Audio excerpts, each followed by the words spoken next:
Welcome to our deep dive. It's not just any deep dive either. It's the 48 Laws of Power. This book by Robert Greene. It's fascinating.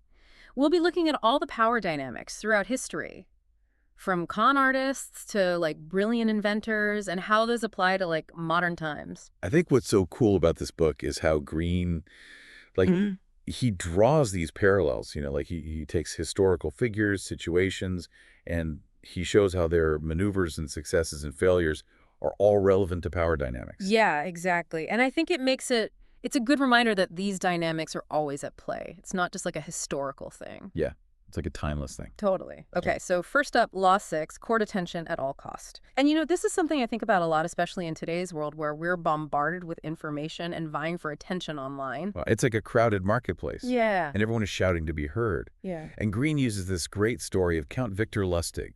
He was a con man, a master at grabbing attention. He understood that standing out, being memorable, is key to wielding influence. So he was like the OG influencer. Exactly. Lustig cultivated this air of mystery.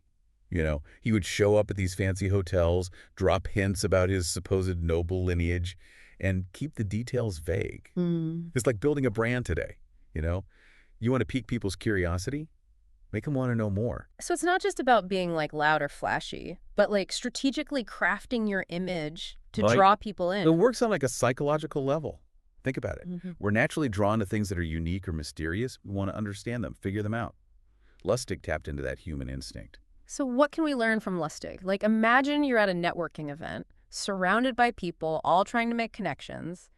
How do you make a lasting impression? It's about finding that unique angle, that story that sets you apart.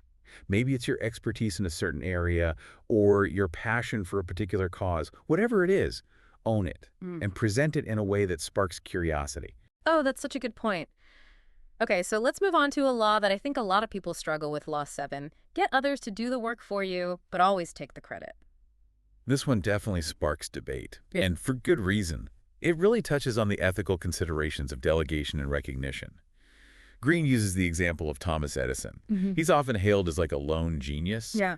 But in reality, he was brilliant at leveraging the work of others Yeah. to achieve his goals. Right, like his rivalry with Nikola Tesla, who developed the AC electrical system. Exactly. Edison was a savvy businessman. He knew how to capitalize on the talents of those around him. He understood that achieving great things often requires a team effort. But that taking credit part, Yeah. that's where it gets tricky. Yeah. Think about your own work life. Have you ever been part of a team project where someone else took all the credit? Oh, yeah? Or maybe you've hesitated to delegate tasks because you were afraid of not getting recognition for the work? Oh my gosh, all the time. Right. So it's a balancing act. Delegating tasks and leveraging other people's skills is essential for efficiency and success. But it's equally important to acknowledge their contributions. Right. Give credit where it's due, celebrate the team's accomplishments, and foster a culture of collaboration. Yeah. Otherwise, you risk creating resentment and damaging relationships, Exactly. which ultimately undermines your own power. It's about finding that sweet spot between getting things done and maintaining strong, respectful relationships. Okay, this next law is one of those that you kind of hesitate to admit you find intriguing. It's Law 12. Use selective honesty and generosity to disarm your victim, which sounds almost counterintuitive. How can honesty and generosity be used to gain power? It's all about the nuance. Yeah. Green is really good at revealing the hidden power dynamics that are at play in these seemingly harmless actions. He uses this great example of P.T. Barnum, the showman, who famously said, "There's a sucker born every minute." Right. So, Barnum was known for his elaborate hoaxes and spectacles. So how does honesty fit into that picture? well, Barnum understood that. By admitting to some of his tricks, he actually made himself more likable and trustworthy. It's like saying, look, I'm not perfect. I'm upfront about my flaws, so you can trust me. It's like that friend who's so self-deprecating that you can't help but like them, Right. even if they're kind of pulling your leg a little bit. Exactly. It disarms people. It creates this sense of vulnerability and authenticity. Think about companies that practice radical transparency. They Well, share their financials, their decision-making processes, almost to an uncomfortable degree. but it builds trust and loyalty. That's so interesting. So it's not about being completely transparent all the time. Right. It's about strategically revealing certain things to Yeah. create a sense of openness and connection. And it can go beyond those grand gestures, you know? It can be as simple as admitting a mistake or offering a sincere compliment. It's about using honesty and generosity as tools to build relationships and influence perceptions. This leads perfectly into Law 13, which is all about understanding what motivates people when asking for help. Appeal to people's self-interest, never to their mercy or gratitude. Yes. This law emphasizes the importance of framing your requests in a way that highlights mutual benefit. Green uses this great example of a Corinthian ambassador who went to Athens to ask for their help in a conflict. Oh. Initially, he tried appealing to their past friendship and the favors Corinth had done for them. I'm guessing that didn't work so well. No, not really. The Athenians were more concerned with their own interests. Right. It wasn't until the ambassador pointed out how helping Corinth would actually benefit Athens strategically that they agreed to the alliance. So instead of saying like, hey, remember that time I helped you move? Right. Can you do me a favor? It's more effective to say like, I'm working on this project that I think could really benefit from your expertise, and I think we could both learn a lot from collaborating. Yeah, exactly. It shifts the focus from past obligations to future possibilities, and it makes your request much more appealing. Because it's a win-win, right? Exactly. It's like you're both going to benefit from this. Yeah. Okay. Now, this next law, this one sounds a little sneaky, but it's incredibly relevant in today's world. Law 14, pose as a friend, work as a spy. This one is not about being deceptive or manipulative. It's about the importance of gathering information and understanding the people you're dealing with. Green uses the story of Joseph Devine. He was an art dealer who wanted to sell paintings to the millionaire Andrew Mellon. Okay, so art dealing and espionage. Yeah. How did those two go together? Mellon was a notoriously tough customer. He'd already told Devine that he wasn't interested in meeting. So Devine did something rather clever. He secretly hired several of Mellon's staff members. He infiltrated the inner circle. He did.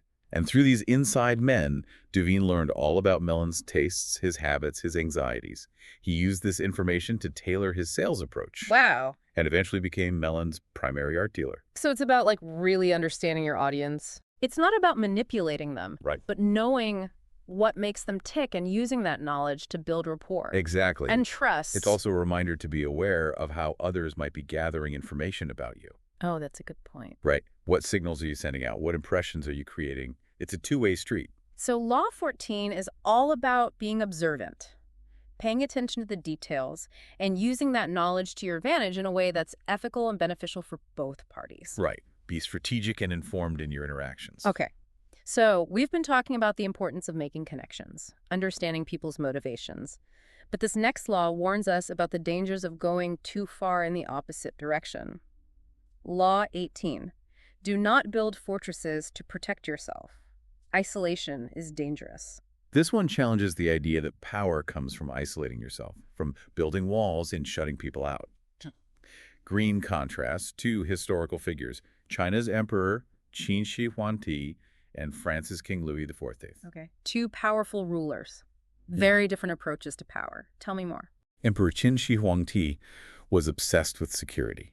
He built this massive palace surrounded by walls and guards, and he rarely left his confines.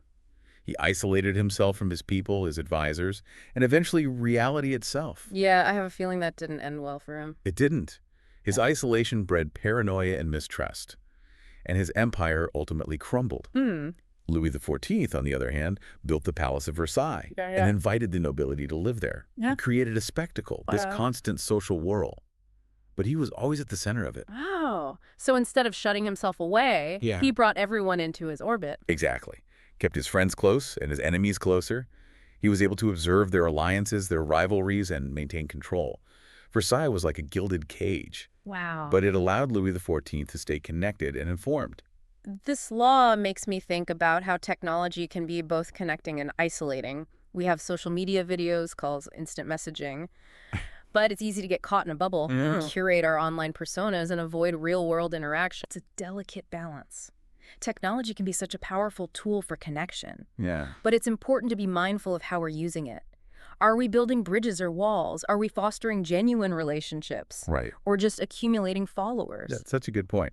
So Yeah. Law 18 reminds us that true power comes from connection, from building a network of allies and supporters, Yeah. from staying engaged with the world around us. And that connection can provide us with valuable information, support, and a sense of belonging. Okay, so we're gonna take a quick break here, but when we come back, we'll be diving into more of Robert Greene's 48 Laws of Power, exploring how to decode those hidden power dynamics and navigate the complexities of human relationships. Welcome back to our deep dive into the 48 Laws of Power.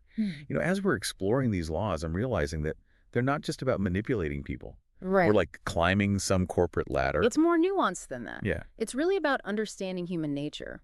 The subtle ways we influence each other. It's like having a secret decoder ring for social interactions. I love that analogy. Okay, so let's decode this next law, which sounds a bit intense. It's Law 33, discover each man's thumbscrew. Now, before you go and imagine medieval torture devices, Right? remember, Green loves to use metaphors. Yes. The thumbscrew here represents a person's weakness, their vulnerability, what Yeah. they secretly desire or fear. So it's about understanding what makes people tick, those hidden buttons that can influence their actions. Exactly. Think of it like this. Everyone has a soft spot, a point of leverage, and if you can identify it, you can potentially nudge them in a certain direction. Green uses a pretty provocative example to illustrate this. Lola Montez, the 19th century dancer and courtesan. Lola was notorious, Yeah. wasn't she? She used her beauty and charm to captivate powerful men, Right. becoming a mistress to kings and even influencing political decisions. So how does the thumbscrew apply to her story? Was she manipulating these men? Well, Lola was a master at reading people. She could sense their insecurities, Yeah. their desires, and she knew how to play to them, whether it was a man's vanity, his need for validation, or his longing for excitement. Lola would tailor her approach accordingly. It's almost like she was a social engineer, figuring out the blueprint of each person's psyche. That's a great way to put it. And while Lola's story is extreme, Yeah. we all encounter these dynamics in our lives. Think about a time when someone persuaded you to do something, maybe without you even realizing it. They might have tapped into your desire to be helpful or your fear of missing out. And that's a good point.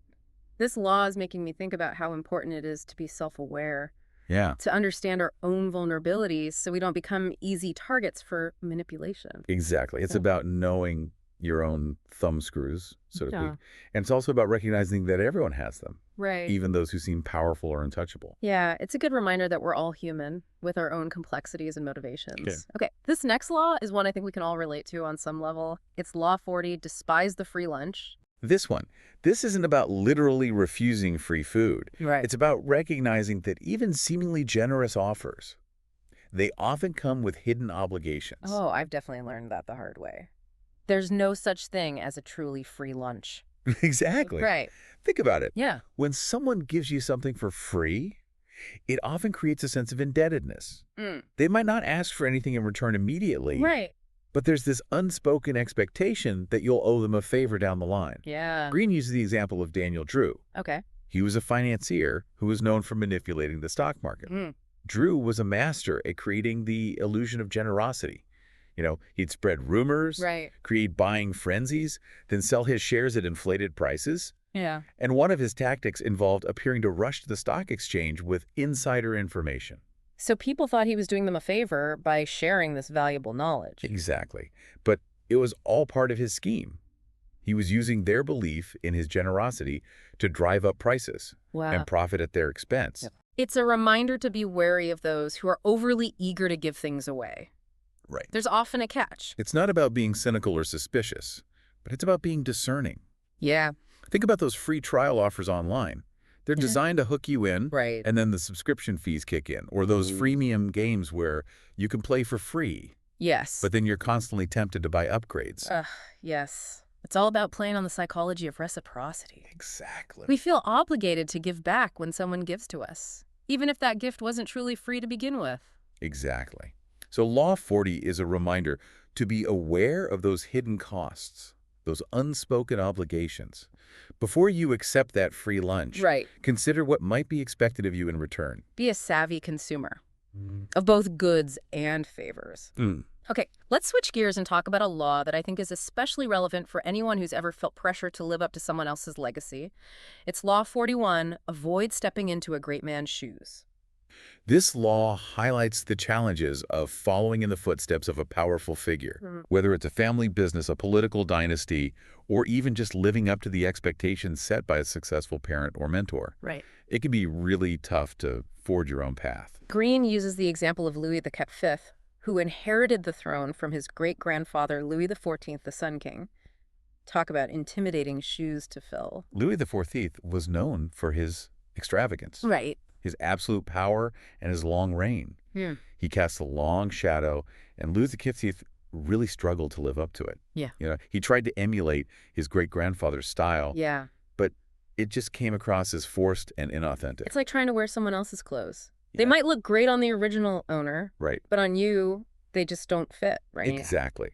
This law is about recognizing that true power comes from authenticity, from finding your own unique style and approach. It's about honoring the legacy, but also blazing your own trail.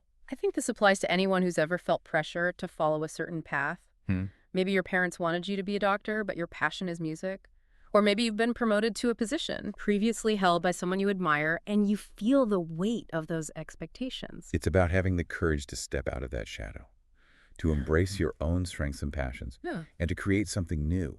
It's not about rejecting the past, but about building upon it in a way that's true to yourself. So Law 41 is a reminder to be ourselves, to honor our own journey, and to not be afraid to break free from the mold. And it's about recognizing that comparisons can be toxic. Right. Focus on your own growth, Yeah. your own achievements, and don't get caught in the trap of trying to replicate someone else's success. Okay, before we move on to our final law for this deep dive, I want to touch on a theme that seems to run throughout Green's book, The Power of Appearances. It's a recurring motif, isn't it? From courting attention to understanding people's thumbscrews, Yeah. perception plays a huge role in the game of power. And that brings us to Law 46, never appear too perfect. Now, this one might seem counterintuitive, Right. especially in a world obsessed with image and perfection. Yeah. But Green argues that appearing flawless can actually be a disadvantage. I think we've all known those people who seem to have it all. The perfect job, Right. the perfect partner, the perfect life. And while we might admire them on the surface, Yeah. there's often a sense of envy or even resentment underneath. It's human nature to feel a twinge of jealousy when faced with someone who seems effortlessly perfect.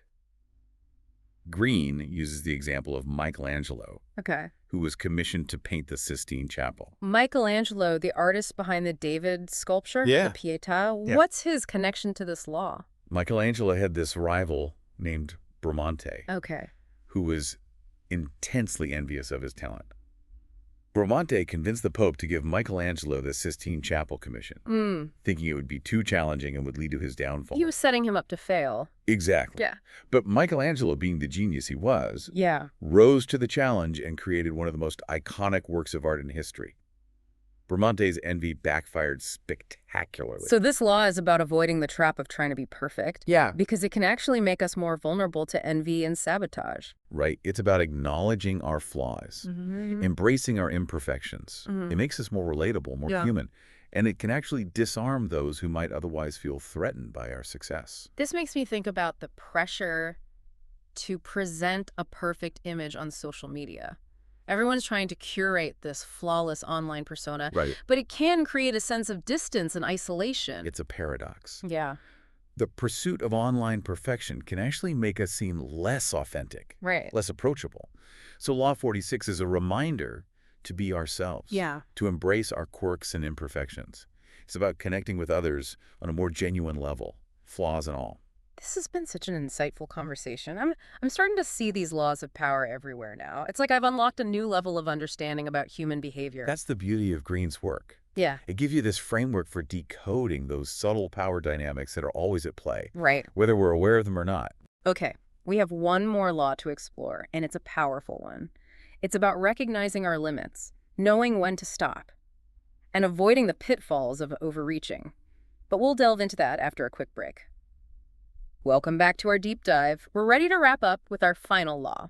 It's Law 47. Do not go past the mark you aimed for. In victory, learn when to stop. It's so relevant, too. It's all about self-awareness. Recognizing those limits, knowing when to step back, it's a reminder that even when things are going well, overreaching, it can lead to downfall. It's like that saying, quit while you're ahead. Yeah. But I feel like it's more nuanced than that. It's not just about winning or losing. It's about like having the wisdom to recognize when you've achieved your goals and to avoid getting caught in the cycle of endless striving. Green uses the example of Cyrus the Great, the Persian king. He built this huge empire through strategic conquests, known for his military brilliance and benevolent rule. But as his reign went on, he decided to go on this campaign against the Massagetae, a nomadic tribe. And this campaign, this was his undoing. They were fierce warriors, tough terrain. And Cyrus, despite all his victories, he underestimated his enemy and overextended his reach. The campaign, it ended in disaster. Cyrus was killed in battle. It's like a cautionary tale about the dangers of hubris, and the importance of knowing when to stop. Right, it's like a gambler who keeps pushing his luck even when he's already won a fortune. Eventually, the odds, they catch up to him. So how do we apply this law to our own lives? How do we know when we've reached the mark? It starts with setting clear goals, like what are you actually trying to achieve? What does success look like to you? Once you've defined that, it becomes easier to recognize when you've hit it. But that's not always easy. I mean, I know there's that temptation to keep pushing, to strive for more. It's natural to want to keep going and growing and expanding. But sometimes consolidation is key. It's about taking stock of what you've achieved, appreciating your successes, and avoiding that trap of constantly chasing the next big thing. It makes me think about those businesses. They expand too quickly and then they collapse under their own weight. Or those individuals who achieve great success really early in their careers and then burn out because they can't sustain that level of intensity. It's finding that balance, right? Ambition is important, but it has to be tempered with wisdom and self-awareness. So Law 47, it's a reminder to celebrate our victories, appreciate what we've accomplished, and know when it's time to, step back and enjoy the fruits of our labor. It's about recognizing that true power. It doesn't lie in endless striving, but in finding contentment and fulfillment in the present moment. This has been incredible. I mean, we've covered so much, from courting attention to the dangers of isolation, from understanding people's motivations to recognizing our own limits. It's amazing to see how these laws of power can be applied to, every aspect of our lives. It's really a framework for understanding human behavior, decoding those subtle interactions and power dynamics that are always at play, whether we realize it or not. So as you go forth, armed with this new knowledge, remember to use it wisely. Be strategic, be observant, be adaptable, and above all, be authentic. And never underestimate the power of connection, empathy, and integrity. Thank you for joining us on this deep dive into the 48 Laws of Power. We hope you've gained some valuable insights and maybe a new perspective on the world. Until next time, keep exploring, keep learning, and keep empowering yourself.